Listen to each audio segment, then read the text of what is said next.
war degdega daawadayaal jenaraal Odawaay Yuusuf Raagi oo ah taliyaha ciidanka xoogga dalka Soomaaliyeed ayaa amray soo qabashada ama dilka kabukutakada oo kamid ah horjoogayaasha ugu sareeya kooxda qawaarijta ah al-shabaab nala daawada jaranka ciidanka ugu sareeya ee xoogga dalka Soomaaliyeed oo amar degdega siinaya ciidanka xoogga dalka la dagaalankooda aan xoojin si fiican aan xoojin warkaas oo ma caddo waxaan rabnaa marka wax walba oo kale inaan iyo gadaal dhigano aan ka hormarino awalan horta nimanka argagixisada ah oo qawaarijta ah wax yara nooga xaray wax yarka nooga xar horta meesha inaan ka saarno waa jenaraal Odawaay Yuusuf Raagi taliyaha ciidanka xoogga dalka Soomaaliyeed oo amar degdeg ah siiyay ciidanka wuxuuna jananka amray in ciidanka xoogga dalka Soomaaliyeed ay soo qabtaan ama ay qaarijiyaan barta ay ku arkaan ama ay ku qaarijiyaan kabukutakada oo kamid ah horjoogayaasha ugu sareeya kooxda nabadiidka ah ee al-shabaab kuna dhuumaaleysanaya gobolka Shabeellaha Dhexe jananka oo aad u careysan ayaa waxa uu khudbad u jeediyay cutubyo badan oo ka tirsan ciidanka xoogga dalka wuxuuna xusay in muhiim ay tahay in ciidanku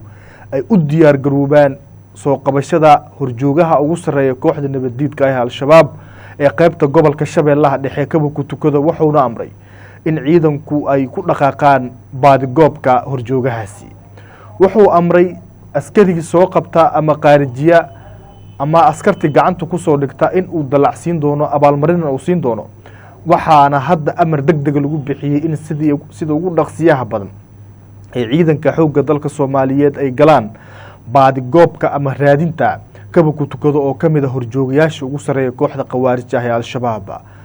maalmo ka hor kabukutakada ayaa waxa uu si dirqiya uga badbaaday weerar ciidanka xoogga dalka Soomaaliyeed ay ku qaadeen deegaano iyo tuulooyin dhaca gobolka Shabeellaha Dhexe waxayna ciidanku ay ka dul dhaceen goob ay u joogay asiga iyo staafkiisa waxaana halkaasi ka dhacay dagaalkii ugu cuslaa u dhaxeeya ciidanka xoogga dalka Soomaaliyeed iyo kooxdii waardiyeysay kabukutakada jananka ayaa waxa uu amray in ciidanka joogo gobolka Shabeellaha Dhexe ay ku dhaqaaqaan goob kasta oo lagu tuhunsan yahay in ay joogaan ama horjoogahaasi uu joogo waxauna generaalku amray in sida ugu dhaqsiyaha badan baadigoobkaasi loo bilaabo ciidanka xoogga dalka Soomaaliyeed ayaa haatan bilaabay raadinta kabukutakada oo kamid ah horjoogayaasha ugu sarsareeya gobolka Shabeellaha Dhexe ee kooxda qawaarijta ah ee al-shabaab ciidanka ayaa dhowr tuulo oo ka tirsan gobolka Shabeellaha Dhexe waxa ay ka bilaabeen baadigoobka ama baadidoonka horjoogahan qatarta badan ku haya shacabka Soomaaliyeed waxayna ciidanku haatan amar buuxa u qabaan inay bartiisa ku qaarijiyaan ama ay gacanta ku soo dhigaan horjooga kabukutakada oo kamid ah horjoogayaasha ugu sareeya kooxaha qawaarijta ah ee al-shabaab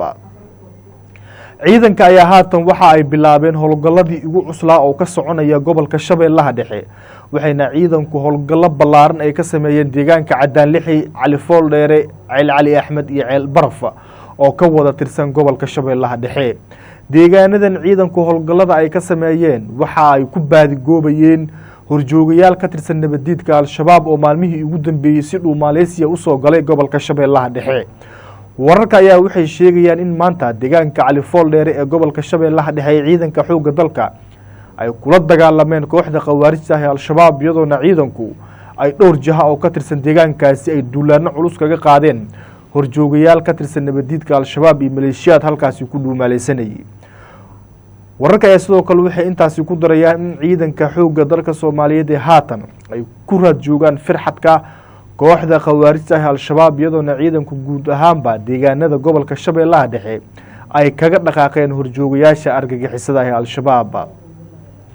Shabeellaha Dhexe waxaa si xawli uga soconaya howlgalada culus oo ay wadaan ciidanka xoogga dalka Soomaaliyeed ciidanka ayaa waxa ay bilaabeen in dhaqaaqyadii ugu dambeeyay ay ka wadaan deegaanadaasi waxaana halkaasi ku sugan taliyaha ciidanka xoogga dalka Soomaaliyeed jenaraal Odawaay Yuusuf Raagi jananka ayaa waxa uu ciidanku ku amray in goob kasta ay joogaan ay ka bilaabaan howlgalada adag ee lagu la dagaalamayo kooxaha qawaarijta ah al-shabaab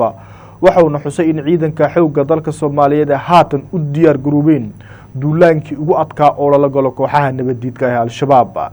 Shabeellaha Dhexe waxaa si xawli iyo dardar looga soconaya gulfiyada adag ay wadaan ciidanka xoogga dalka Soomaaliyeed maalmahanba ciidanku waxa ay ku gudu jireen in mar kasta ay ku dhaqaaqaan goobaha lagu tuhunsan yahay inay ku dhuumaaleysanayaan nabadiidka al-shabaab wararka sidoo kale waxay sheegayaan in ciidanka xoogga dalka Soomaaliyeed ee deegaanka Cadaan Lixi gobolka Shabeellaha Dhexe ay ka wadaan dhaqaaqyadii ugu xooganaa ee ka dhana kooxaha nabaddiidka ah al-shabaab maadaama Generaal Oduwa Yuusuf Raagi uu amar degdeg ku baxshay soo qabashada kabuku tukada oo kamid ah horjoogayaasha ugu sareeya kooxaha qawaarjaha al-shabaab ciidanka ayaa haatan waxa ay ku sugan yihiin ama ay gaafurigayaan goobo lagu tuhunsan yahay inuu ku dhuumaaleysanayo kabuku tukada iyadoona ciidanku ay sidoo kale dhowr jaha ay ka weerareen fariisimo nabaddiidku ay ku lahaayeen gobolka Shabeellaha Dhexe guud ahaan deegaanada dhaca gobolka Shabeellaha Dhexe waxa si xawli uga soconaya gulufyada xooggan ka dhana nabaddiidka al-shabaab iyadoona ciidanka xoogga dalka Soomaaliyeed ay ku guuleysteen in halkaasi ay ka bilaabaan dhaqaaqyadii ugu xoogganaa ee nabaddiidka lagu dagaalamayo markana hadaynu aadna deegaano ka tirsan gobolka Shabeellaha Hoose wararka aynu ka helino deegaanada dhulka xeebta ayaa waxay sheegayaan in ciidanka xoogga dalka Soomaaliyeed ee howlgalladii ugu dambeeyay ka wadaan gobolka Shabeellaha Dhexe ciidanka xoogga dalka Soomaaliyeed ayaa bilaabay gulufyadii ugu dambeeyay ee deegaano ka tirsan gobolka Shabeellaha Dhexe kuwaas oo lagu dagaalamayo kooxaha nabaddiidka ah al-shabaab Shabeellaha Dhexe waxa ay kamid tahay goobaha sida weyn ee ciidanka xoogga dalka Soomaaliyeed uga wadaan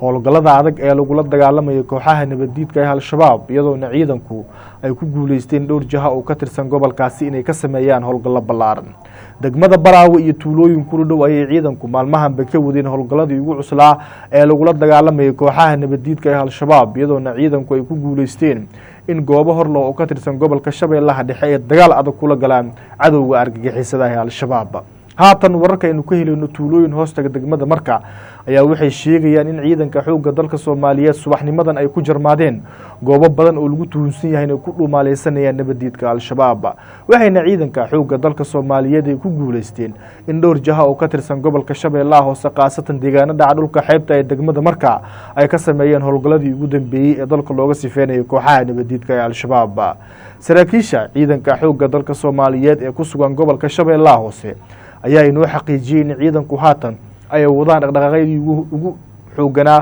oo ay kula dagaalamayaan kooxaha nabaddiidka ah al-shabaab saraakiisha ayaa sidoo kale waxay xuseen in ciidanka xoogga dalka Soomaaliyeed ee haatan deegaanka Dhanaane iyo tuulooyin hoostaga deegaanka Buulanaagi ay ka wadaan howlgalladii ugu cuslaa oo ka dhana kooxaha qawaartiga al-shabaab waxayna ciidanku haatan ay gulufyo ka dhana nabaddiidku ay ka wadaan guud ahaan gobolka Shabeellaha Dhexe iyo Shabeellaha Hoose hiiraan sidoo kale waxaa ka soconaya howlgalladii ugu cuslaa oo ay wadaan ciidanka xoogga dalka Soomaaliyeed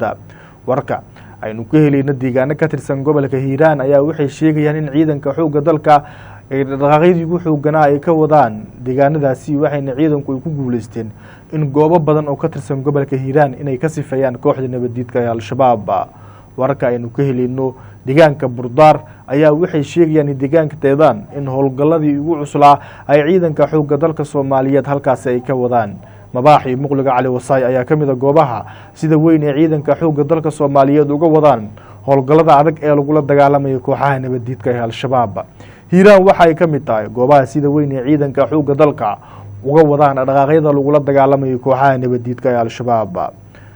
sidoo kale taliyaha ciidanka dhulka ee xoogga dalka Soomaaliyeed oo ku sugan deegaano ka tirsan gobolka Hiiraan ayaa waxa uu amray in ciidanku ay u diyaar garoobaan guluf xooggan oo lala galo kooxaha qawaarista wuxuuna taliyuhu Xuseen ciidanka xoogga dalka Soomaaliyeed looga baahan yahay deegaanada ka maqan gacanta ciidanka xoogga dalka in sida ugu dhaqsiyaha badan ciidanka gacantooda la soo galiyo waxa uu taliyuhu amray in maalmaha soo aadan la qaado dagaalkii ugu cuslaa oo ka dhana kooxaha qawaarjaha al-shabaab hiiraan sidoo kale dhaqdhaqaaqyada aad ayay uga socdaan waxayna ciidanka xoogga dalka Soomaaliyeed ku guuleysteen in goobo hor loo ka tirsan gobolkaasi ay kala wareegaan kooxaha nabaddiidka ah al-shabaab jubbada hoosena waxa si xawliyo ka soconaya howlgallada ay wadaan ciidanka xoogga dalka Soomaaliyeed wararka aynu ka helino deegaano ka tirsan gobolka Jubbada Hoose ayaa waxay sheegayaan in ciidanku ay ku guuleysteen deegaano dhowr ah inay ka sifeeyaan kooxaha nabaddiidka ah al-shabaab deegaan lagu magacaabo Baarsan Guuni iyo tuulooyin ku dhow ay ciidamadu howlgallada ay ka sameeyeen waxay sidoo kale ciidamadu howlgallada ay ka sameeyeen deegaanka Qooqaani oo hoos yimaada gobolka Jubbada Hoose waxayna halkaasi dagaal adag kula galeen kooxaha argagixisada ah al-shabaab guud ahaan gobolada dalka waxaa si xawli iyo dardar lagu soconaya howlgallada culus oo ay wadaan ciidanka xoogga dalka Soomaaliyeed ciidankuna waxay maalmahan guulo horle ay ka gaareen gulufka adag ee lagu jiro kooxaha nabaddiidka ah al-shabaab daawadayaal wixii ku soo kordhaa howlgallada ay wadaan ciidanka xoogga dalka Soomaaliyeed janalkeena galcad ayaad ka daawan doontaan. fadlan muuqaalka hadduu ku soo gaaro meel dheer inoo gaarsii janalkana subscribe inoo dheh saad halkan ugala socoto wararka kala duwan ee arrimaha dalka iyo howlgallada culus ay wadaan ciidanka xoogga dalka Soomaaliyeed.